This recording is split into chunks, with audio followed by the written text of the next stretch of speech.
మరి కాసేపట్లో సీఎం చంద్రబాబుతో అనంతపురం అర్బన్ ఎమ్మెల్యే సమావేశం కాబోతున్నారు. ఇటీవల జూనియర్ ఎన్టీఆర్ పై ఎమ్మెల్యే వెంకటేశ్వర ప్రసాద్ తీవ్ర వ్యాఖ్యలు చేశారు.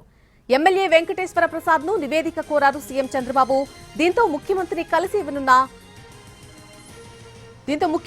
కలిసి ఆ నివేదికను సమర్పించబోతున్నారు ఎమ్మెల్యే వెంకటేశ్వర ప్రసాద్.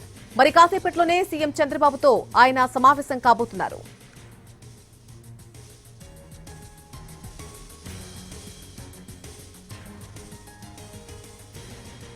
ఇటీవల జూనియర్ ఎన్టీఆర్ పై ఎమ్మెల్యే వెంకటేశ్వర ప్రసాద్ తీవ్ర వ్యాఖ్యలు చేశారు. ఎమ్మెల్యే వెంకటేశ్వర ప్రసాద్ ను ఒక నివేదిక కోరారు సీఎం చంద్రబాబు. మరి కాసేపట్లో ఆయనతో సమావేశం కాబోతున్నట్టుగా తెలుస్తోంది. ఇదే అంశానికి సంబంధించి పూర్తి ఇన్ఫర్మేషన్ మా ప్రతినిధి ప్రసన్న అందిస్తారు.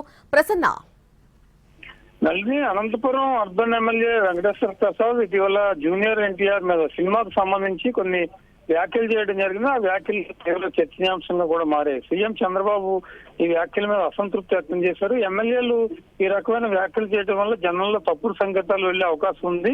అంటే మొన్న ముగ్గురు ఎమ్మెల్యేల మీద వరుసగా అహ్మదాబాద్ ఎమ్మెల్యే కోన రవికుమార్, గుంటూరు ఈస్ట్ ఎమ్మెల్యే నజీరు, అదేవిధంగా ప్రస్తుతం అనంతపురం అర్బన్ ఎమ్మెల్యే వెంకటేశ్వర ప్రసాద్ ఈ ముగ్గురు వైఖరి మీద కూడా తీవ్ర అసంతృప్తి వ్యక్తం చేసి నివేదిక కోరడం జరిగింది. యాక్చువల్ గా నిన్న టీడీపీ అధ్యక్షుడు పల్లా శ్రీనివాసరావు ముందు అనంతపురం మాజీ ఎమ్మెల్యే ప్రభాకర్ చౌదరి వచ్చి అటెండ్ అయ్యారు. అనంతపురం అర్బన్ లో ఉన్న తాజా పరిణామాలు, అక్కడ ఉన్న ఆధిపత్య పోరు, వెంకటేశ్వర ప్రసాద్ తో కొన్ని విషయాల్లో డిఫర్ అవడం, ఈ విషయాలన్నీ కూడా పల్లా శ్రీనివాస్ దృష్టికి తీసుకెళ్లారు. అయితే వెంకటేశ్వర ప్రసాద్ కూడా ప్రస్తుతం సీఎం డైరెక్ట్ గా కలిసి ఏ పరిస్థితిలో తాను వ్యాఖ్యలు చేశారు, తాను ఆడియోలో మాట్లాడిన కొన్ని కూడా వైరల్ అవుతున్నాయి, ఇది ఒక కుట్రపూరితంగా జరిగిందని ఇప్పటికే మాట్లాడారు. కాబట్టి ఆ రకంగా సీఎం చంద్రబాబు దగ్గర వివరణ ఇచ్చే అవకాశం కనిపిస్తోంది.